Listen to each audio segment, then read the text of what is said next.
Viewers welcome to Anantha TV health. నేను Miss Priya Varma. Stress ball నొక్కుతున్నారా? అయితే ఈ వీడియో మీకోసమే. ఈ విషయాలు ఖచ్చితంగా తెలుసుకోండి. ప్రస్తుత రోజుల్లో ప్రజల జీవన శైలి మారటంతో పాటు ఆహారపు అలవాట్లు కూడా మారిపోయాయి. ఉమ్మడి కుటుంబాలు విచ్ఛిన్నమై చిన్న కుటుంబాలై ఉండటంతో చిన్నతనం నుంచే పిల్లలు మనస్తత్వాలను దృఢంగా తయారయ్యేలా కథలు చెప్పే అమ్మమ్మలు తాతయ్యలు ఇప్పుడు ఉండటం లేదు. ఫోన్లతో ఆడుకోవటం వల్ల శారీరక శ్రమ లేకుండా పోతుంది. దీనివల్ల చిన్న చిన్న విషయాలకు కూడా తట్టుకోలేని మనస్తత్వాలు అలవడుతున్నాయి. చిన్న విషయానికి కూడా ఒత్తిడికి గురవుతున్నారు. చదువులో ఒత్తిడి, ఉద్యోగంలో ఒత్తిడి, ఇన్ని రకాలుగా ఒత్తిడిని తట్టుకోలేక ఆత్మహత్యలు చేసుకోవటం కూడా ఎక్కువవుతున్నాయి.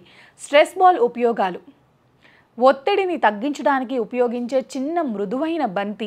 ఇది చూడటానికి చాలా సాధారణంగా ఉన్నప్పటికీ దీనివల్ల కలిగే ప్రయోజనాలు మాత్రం చాలా ఎక్కువ. స్ట్రెస్ బాల్ను నొక్కుతుండటం వల్ల శరీరంలోని ఒత్తిడి, హార్మోన్ల ఉత్పత్తి తగ్గుతుంది. ఇది మనస్సును ప్రశాంతంగా ఉంచి ఆందోళనను తగ్గిస్తుంది. స్ట్రెస్ బాల్ను కుదించటం వల్ల చేతి కండరాలకు మసాజ్ లాంటి అనుభూతి కలుగుతుంది. దీనివల్ల కండరాలు విశ్రాంతి పొంది నొప్పులు తగ్గుతాయి. స్ట్రెస్ బాల్ను ఉపయోగించడం వల్ల మనసు ఒకే పనిపై దృష్టి పెట్టడానికి సహాయపడుతుంది. ఇది పనిచేసేటప్పుడు లేదా చదువుకునేటప్పుడు చాలా ఉపయోగకరంగా ఉంటుంది. ఏకాగ్రత పెరుగుతుంది, రక్త ప్రసరణ మెరుగుపడుతుంది. స్ట్రెస్ బాల్ నొక్కడం వల్ల చేతులలో రక్త ప్రసరణ మెరుగుపడుతుంది. ఇది చేతులలోని నరాలకు మంచిది. స్ట్రెస్ బాల్ను ఉపయోగించడం వల్ల ఆందోళన తగ్గుతుంది.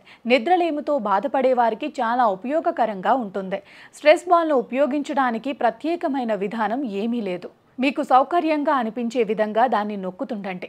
మీరు కూర్చున్నప్పుడు లేదా నిలబడి ఉన్నప్పుడు కూడా దీన్ని ఉపయోగించవచ్చు. ఒత్తిడి అనిపించినప్పుడు, ఆందోళనగా ఉన్నప్పుడు, ఏకాగ్రత కోల్పోయినప్పుడు, కండరాల నొప్పి ఉన్నప్పుడు, నిద్ర సమస్యలు ఉన్నప్పుడు దీన్ని నొక్కుతుండండి. స్ట్రెస్ బాల్ చికిత్స కాదు, ఇది ఒత్తిడిని తగ్గించడానికి సహాయపడే ఒక సాధనం మాత్రమే అని తెలుసుకోండి. Please subscribe Anantha health channel.